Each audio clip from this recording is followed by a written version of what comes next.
Hi everyone and welcome back to Astro Kara. I'm Kara. It's great to see you again. I recently posted a collaboration video that I did with 3 other colleagues of mine, also evolutionary astrologers. I'd like to give them a little bit of a shout out here. We have Adrienne of Jaskirin Astrology. She's over on Substack and Facebook. I have Michaela, who is over at scenicrouteastrology.com and social media. That's also her YouTube. And then Mila at Moonlight Soul 369.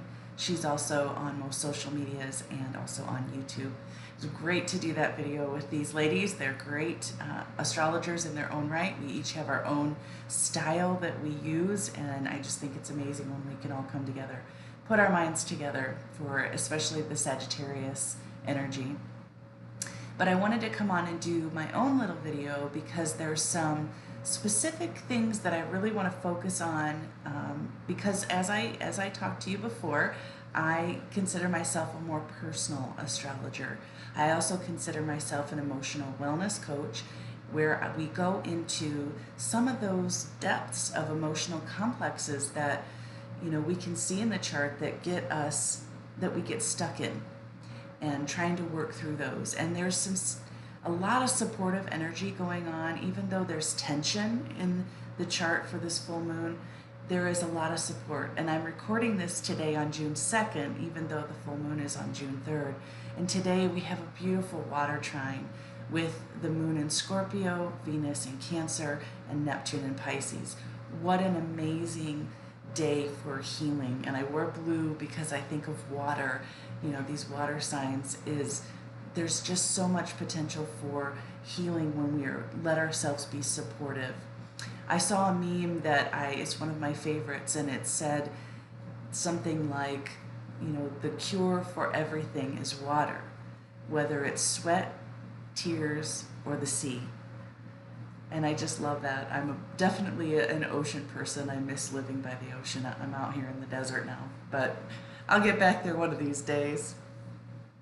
Anyway, so I'm recording this today with all of this wonderful water energy, but I really want to focus on a couple of the specific aspects that are coming up for this lunation.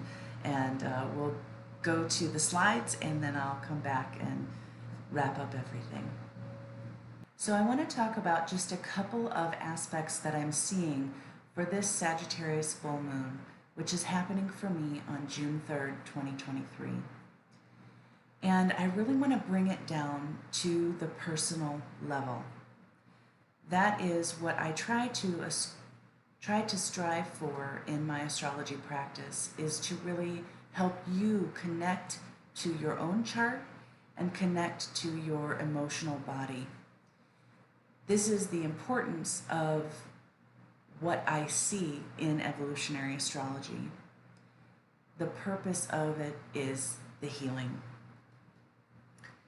So I'm going to mention the astrological points and the aspects that I'm going to talk about, but then I'm going to really bring it back to something a little bit more personal. So the specific aspects that I'm looking at are Saturn in Pisces square to the lunar axis. We have the sun in Gemini and the moon in Sagittarius. So the moon, this lunar cycle, is then ruled by Jupiter. Jupiter is now in the sign of Taurus and is making a conjunction to the North Node. The North Node being the trajectory, the karmic trajectory of the collective, and then us individually as well. In EA, we look at what we call aspects and phases, specifically the phases. Saturn square to the lunar axis is actually in what we call a crisis in consciousness square. We've just moved out of the disseminating phase, which is actually a Sagittarius archetype, ruled by Jupiter. It is all about looking at what our cosmology is, what our sense of understanding about the world, the lens through which we see the world. We come into the world with our prior life memories and what I like to call karmic vapors. But then we're also conditioned in our early life by our family, our culture, and society. And then we grow and we learn and we have life experiences. And then we get to a point where we start to question or determine whether the prior conditioning is still what we want to continue to believe. Is the way I was raised the way I want to raise my own family? Or do I want to continue these traditions that my culture and my background showed me? Do I want to live by societal and cultural norms? Or do I want to make my own way? Sagittarius, the sign, the symbol, is the arrow that's shooting forward.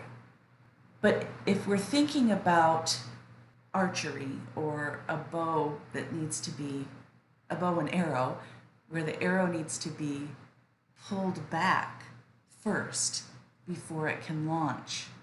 So sometimes we need to go back almost to the beginning and look at those early life conditionings and determine whether we want to continue with the coping mechanisms, the defense mechanisms, the patterns that we picked up along the way. Are those serving us anymore? The way we learned to value or devalue our own selves.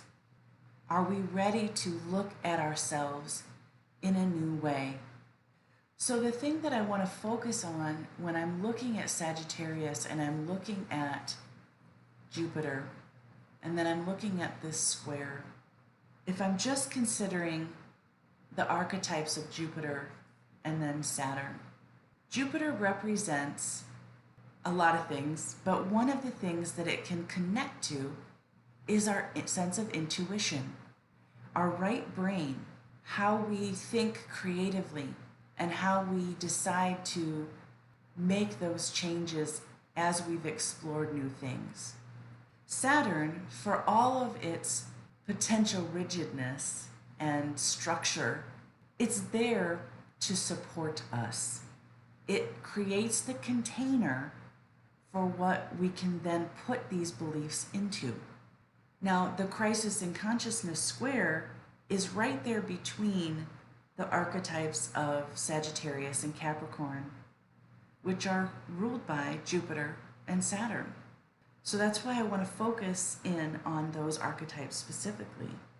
And how then can we create this new sense of structure, this new sense of direction, Saturn, Capricorn, around our own intuition and our own creativity, Jupiter and Sagittarius. So I'd like to start with a couple of quotes that speak to a lot of what I'm trying to bring forward.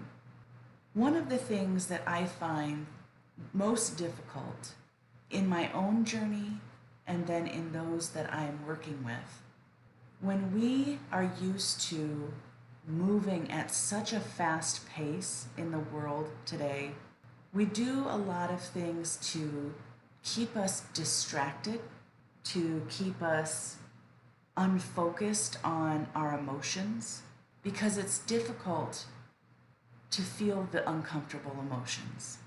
And so what we try to avoid is being still. It's uncomfortable to sit in that quiet space, maybe even a little alone. So there's an author, Joanne Reed, who wrote a book called The Art of Being Still. And the quote from this book that I really liked reads, "Stillness means to be steady while the world spins around you." Socrates tells us that philosophy begins with wonder, and wonder is rooted in stillness.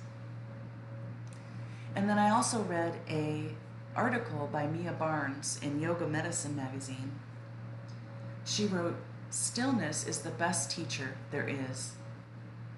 The quiet and solitude allow truth to arise from deep within, replacing the racing irrational thoughts like muddy pond waters clearing after a storm. The silence provides space for your inner wisdom to speak." And one more that I really like. I follow Corey Mascara on Instagram. He is a coach as well.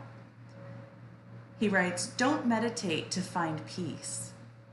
Meditate to find reality. By meeting reality, you'll develop clarity and acceptance. You'll soften the need to run from what is true, from yourself. By softening the need to run, you'll find stillness. And in stillness, there will be peace." So I talk about these things because the wording that is in it is so specific to me, connected to these archetypes. That philosophy begins with wonder. Philosophy is a Sagittarius theme. And silence and stillness is a Capricorn theme. And these connected together can help us go within and recognize where it is that we're ready to let go and move past some of those outdated thought patterns, those outdated belief systems, and move into what is true for us. Our capital T truth that lies within. So how can we do this? How can we begin to be still, especially when it's uncomfortable? How do we begin to sit and maybe meditate for a time period when we can't even sit still for 5 minutes? It begins a little at a time. Just create that space for your intuition. If you're busy doing something all the time, it's harder to hear the intuition and it's harder to feel it. So we have to create the space and the time to pause sometime during our day. Even if it's only 5 minutes in the car before we get out to go into work or get out to go into the house. Just set a timer to remind you to do a little bit of breathing. Take a nice deep breath. Maybe sit in your car for a few minutes and listen to one song without looking at your phone. Just listen to the music and the lyrics and how it flows. Maybe eat your next meal in silence without the distractions of the phone or anyone else talking. Just connect to the food that is nourishing you. Begin to be aware of those moments. It doesn't have to look like sitting and meditating for hours and hours. It's whatever you feel is comfortable for you. I'm also using Reiki healing energy when I send these videos out, and I set the intention for it to reach you for your highest and best good. I use Reiki healing energy in my practice to help people work through some of these emotional complexes and help ease the nervous system when we're attempting to be still and that uncomfortable anxiety or panic or guilt even can come up. So I'm sending that to you now. If you're open to connecting to it, just set the intention to be receptive. And I'd like to take us into a little meditation, because connecting to your intuition is a deeply personal and subjective experience. You know, we can do these exercises, but it really is about how you connect to yourself. So I'll ask you to find a quiet space, as comfortable as you can be wherever you are, so that you won't be disturbed for a few moments. Close your eyes and take a few deep breaths, allowing your body to relax a little more with each exhale. Pay attention to where any tension is in your body and consciously release it. Take a few moments to clear your mind of any distractions or thoughts that might be floating around in your mental space. Visualize each thought just gently floating away as a passing cloud, leaving your mind clear and calm. Now let's shift your attention to your body. Starting from the top of your head, slowly scan down through your body, observing any physical sensations or areas of tension. Notice any feelings or emotions that arise without judgment or without need to act on them. Bring your attention to your breath, feeling the natural rhythm of the inhale and exhale.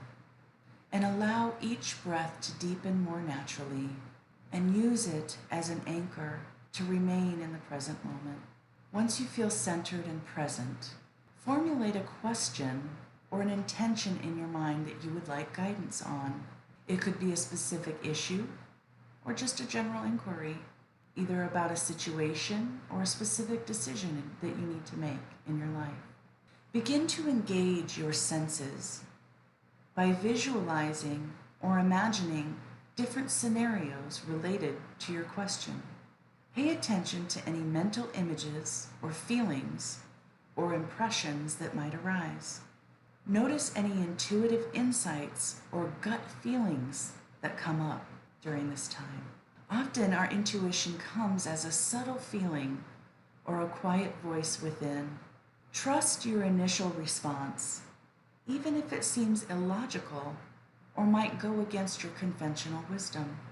Intuition often speaks in whispers, so pay attention to any subtle nudges or little hunches that emerge. As we are in this space, feeling into our body and looking for those intuitive pieces, I'd like to take us on a little journey of chakra clearing. May I be rooted in my body and be able to make the connection to my higher self. May I be open to the creativity that flows within my sacral to bring forth any of messages that are present for me. May I be connected to my solar plexus and own my own power, be fully present with it. May I be held in the inner emotional security of my heart chakra, knowing that I am love and I am loved. May I be willing to speak my words of truth as they flow through my throat chakra. May I be mindful of the lens through which I see the world and move the clouds away so that I can see clearly the messages of my third eye. May I be in a state of discovery as my higher consciousness brings in awareness of the new things through my crown.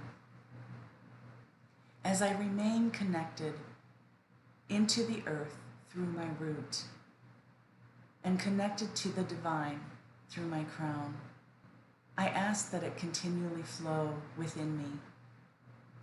When you are ready, open your eyes, keeping your gaze low until you're ready to be fully present in the now. You can always come back and re-listen to the video and do the meditation, or even create one of your own. Make it what fits for you. Welcome back.